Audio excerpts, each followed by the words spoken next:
आइलै एसेबां जादों उदै आइदै थैसिगोन आइदै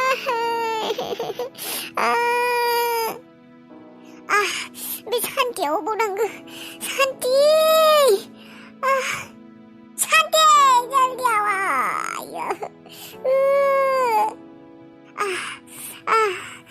मैया हराव बांद्राय लोंनायखाय जाबाय नामा आंलाय माथो जेबो जायासै नामा आगोललाय जायाखैमोन माथो एसेबां उदैया दिनै माथो एसेबां जाखो दे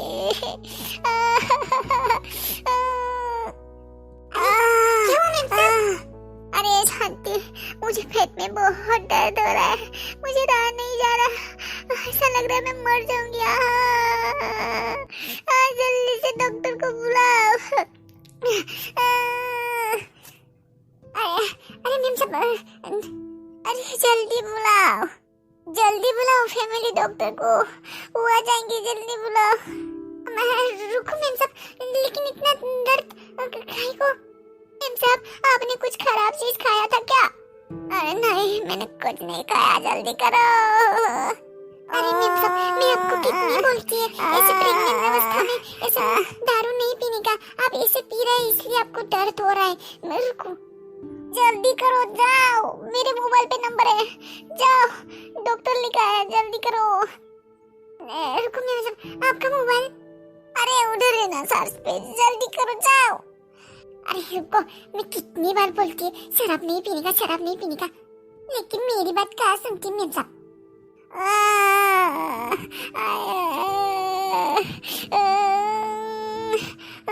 आबा आंनिबा नों नैबे साननैसोनि गेजेरावनो थांदो थांनोथ' सानदोंमोन आइ नाथाय थांलाय फैलाय खरसानि थाखाय फैसाबो नांगौना दालाय माथो फैसायानो गैया जाथारदों नै गाबोन हाथाय नालाय आंनि बोरमा खासिखौनो फाननोसै बिनिफ्राय जेसे मोनो नों लाना थांदो बेनिफ्राय आबौ रनिखौ लानानै फैदो बोरमा खासिया देराखैयानो माथो नोंलाय माथो बोसोरसे फिबावगोन देरहोगोन साननायालाय सानदोंमोन र' बेबायदिनो दालाय होनबालाय फैसायानो गैयाबालाय माथो खालायबावनो बेसेसो मोनगोनथाय 5,000सो मोनगोन ना मोना 5,000सो मोननांगौ मोननायालाय जाया होमबा 5,000सो 4,000सोआ जागोन 4,000 5,000बाबो जागोन ट्रेनावसो थांगोन नालाय बेनिफ्राय बे फाग्लिया बिहामजो उन्दैया बे न'नि अबस्थाखौ मोनथिखागौ माथो बिहालाय ओरैनोसो अननाय दा गावखौ खबर लानो थाङो गावसोर खबर लानो थांनोनो फैसा गैया मालाबानो थांसिगौमोन गावहा होनबालाय एसे हरनो हाया नोंनो मदद खालायनो थांनो थाखाय भाराखौबो हरनो हाया नामा बियो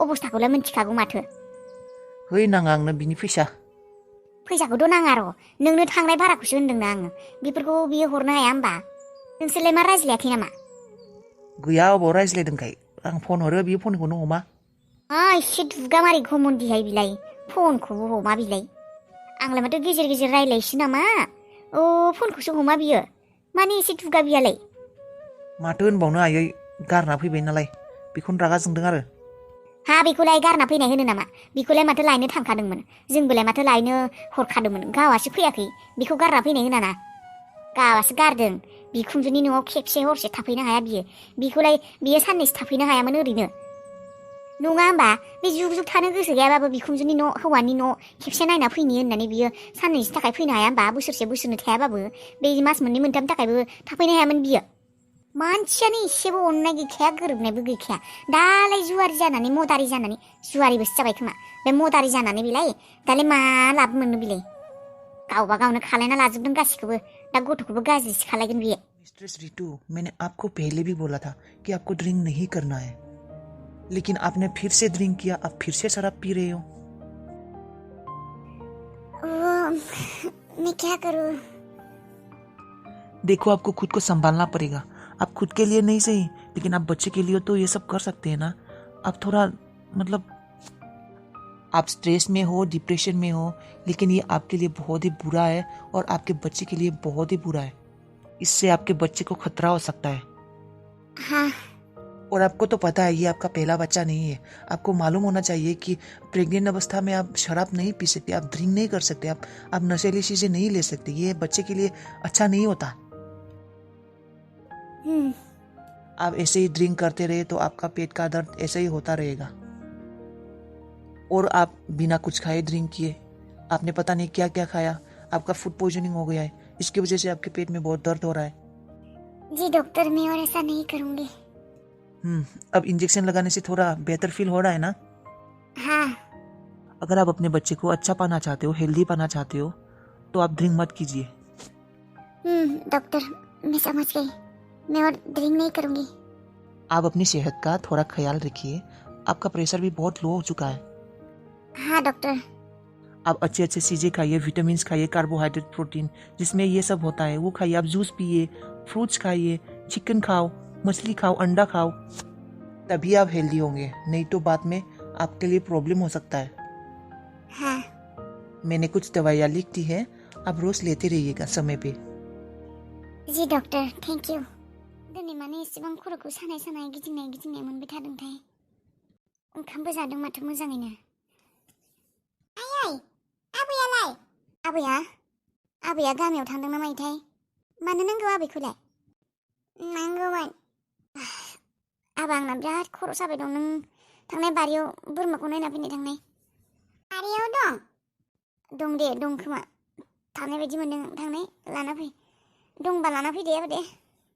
औ रोलायनि। खर'आबो मा दिनैसो साया साखौ आंनालाय। रादायाबो दिनै ओंखाम जाफैयासै माथो।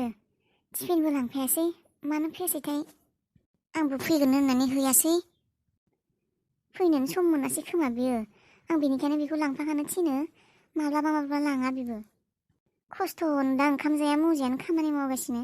खम खस्थ' मोनदों बे खम उखैदों। आंसो मिथिगौ आंहा मा प्रब्लेम दङ। आं मानो जौ लोङो? मालायालाय मा मोनथिनो मा बुजिनो। बयबो बुङो नोंहालाय मा दुखु दं होननानै। आंनिसेबां दुखुआनो गैया रावहाबो। खाफालमोनदि रावबो गैया आंहा। हौवायाबो थानाबो गैया, बिमा बिफाबो गैया, रावबो गैया आंहा। आं माबा ओरैनो गोसो जानानै लोङो नामा? लोंबासो एसे सान्थि मोनो, टेनसन गैयि जायो। नङाबालाय माथो लोङाबालाय थानोनो हाया माथो। सानैनि फाग्लि बायदि मोनजोबो। मानो लोङो? जाहाथे आं जेबो साना जानो हायो, बेनिखायनोसो लोङो आङो। जाहाथे आं जेबोखौनो गोसोखाङा, बेनिखायनोसो लोङो आङो। आंहाबो लोंनायनि जेबो सक गैया। थेवबो दालाय डक्टरा बुंबायबालाय लोंला दे। आं गथ'खौसो प्रब्लेमाव खोख्लैगोन अबावबा। लोंला आं दिनैनिफ्राय। जास्ट लास्ट आं दिनै कापसे लोंथारगोन, बिनि उनाव लोंला। जेमान दुखुआनो जा, गोसो बिखा सानायानो जा, थेवबो लोङा आङो। लोंला। रादायखौ गोसोखांब्लाबो लोंखाया आङो। सोरनि थाखाय लोङो आंलाय? मोनसेल' रादायनि थाखाय लोङो आङो। मानोना रादाया आंखौ अना, आंखौ गोसोखाङा। थांखांनायनि उनाव ओरैनो खेबफा खेबनै फन खालायनायजोंलाय मा जानो? बेजोंथ' जायाना। आं माबा फनजों फुस्लायजागोन नामा? गावा हिनजाव गिदिरजों रंजा खुसि जायै लोङै बेयाव थागोन आरो आंनो हले खेबसे खेबनै ओरैनिफ्राय फन खालायना देखायफ्लागोन। आं मोनथिया। आंखौ अननाय मोनब्ला, गोसोखांनाय मोनब्ला खेबसेबाबो फैगौमोन। बे बेराखौबो फाहामो बायलाबाय थायो।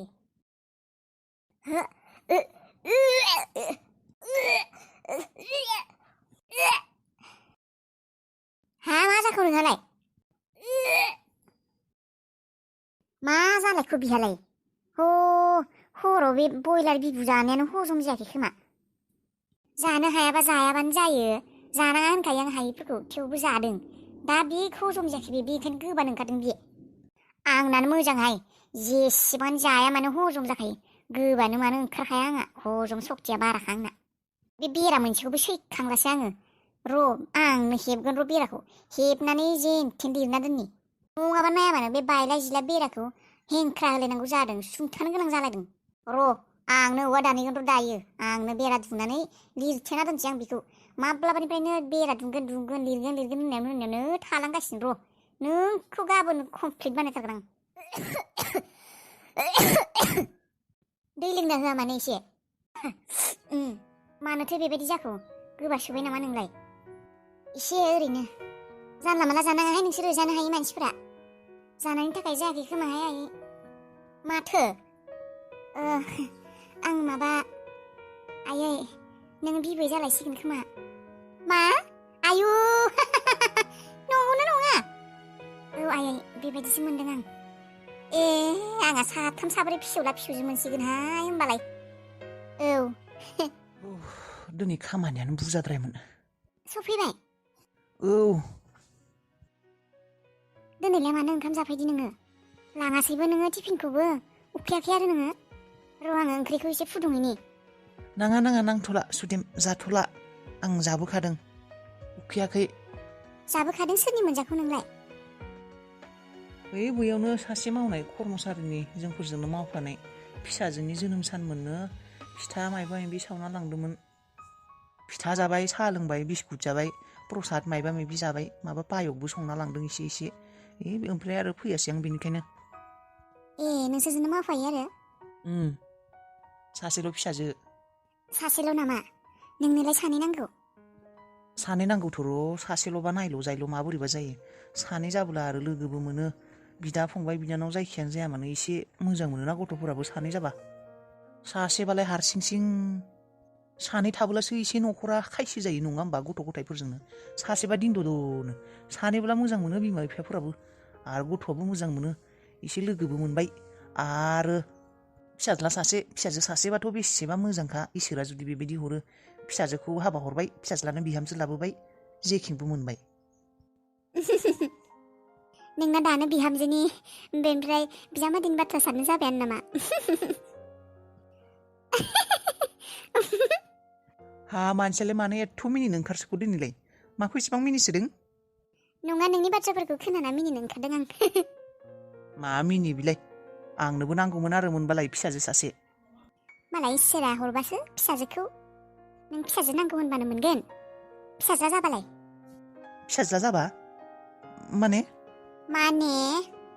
नै रादाय नोंबो खाफालाव दंबा फिसाजो मोनसिगोन हे मा नंगौ औ आंना बेबि सना जासिगोन फिसाजो औ रादाय नों बिफा जालायसिगोन आयु आंनो बेबि गार्लसो नांगौ दे आंनो फिसाजोसो नांगौ ओइ बदमास नों फिसाजोसो जादे आंना फिसाज्ला सानैमान दंखायो आंनो बेबि गार्लसो नांगौ देलाय होनो आयु जाम्बाया औ सुदेम आं नोंबायदि सासे फिसाजो जाजानो लुबैयो नंगौ नामा दाबा इसोरा मा होयो आं मोनथिगौ इसोरा आंनो फिसाजोखौनो होगोन ने इसोर थोद जाम्बालाय